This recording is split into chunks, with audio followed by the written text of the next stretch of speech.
आणि ठाकरे गटाचे खासदार संजय राऊत यांच्या विरोधामध्ये आता नाशिकच्या अंबड पोलीस ठाण्यामध्ये तक्रार दाखल करण्यात आली आहे। भाजप पदाधिकाऱ्यांकडून संजय राऊत यांच्या विरोधामध्ये ही तक्रार दाखल करण्यात आली आहे। पंतप्रधान मोदी यांच्या संदर्भातील वक्तव्यानंतर राऊत यांच्या विरोधामध्ये अनेक ठिकाणी तक्रारी दाखल करण्यात आल्या आहेत। छत्रपती संभाजीनगर, अमरावती त्याचबरोबर इतरही ठिकाणी राऊतांविरोधात ही तक्रार देण्यात आली आहे। 27 वर्ष महाराष्ट्र जिंकण्यासाठी औरंगजेब लढला, त्याला आम्ही याच मातीत गाडलं, मोदी तुम्ही कोण, असा सवाल संजय राऊतांनी विचारला होता।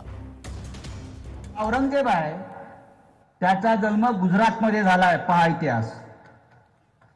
त्याच्यामुळे ती माती जी आहे ती औरंगजेबाची माती आहे आणि त्या मातीतले हे दोन व्यापारी, औरंगजेबाचा जन्म नरेंद्र मोदीच्या गावात झालाय, इतिहास पहा तुम्ही। दाहोद नावाचं गाव आहे अहमदाबादच्या बाजूला, औरंगजेब तिथे जन्माला आलाय गुजरातमध्ये, म्हणून आपल्याशी ते औरंगजेबी वृत्तीने वागतायत। पण लक्षात घ्या, एका औरंगजेबाला या महाराष्ट्रामध्ये आम्ही काढलाय। 27 वर्ष तो औरंगजेब महाराष्ट्र जिंकण्यासाठी लढत होता आणि शेवटी त्या औरंगजेबाला आम्ही या महाराष्ट्रात गाडून त्याची कबर खणलेली आहे। तेव्हा नरेंद्र मोदी तू कौन है, हा मराठ्यांचा इतिहास आहे, मराठी माणसाचा इतिहास आहे।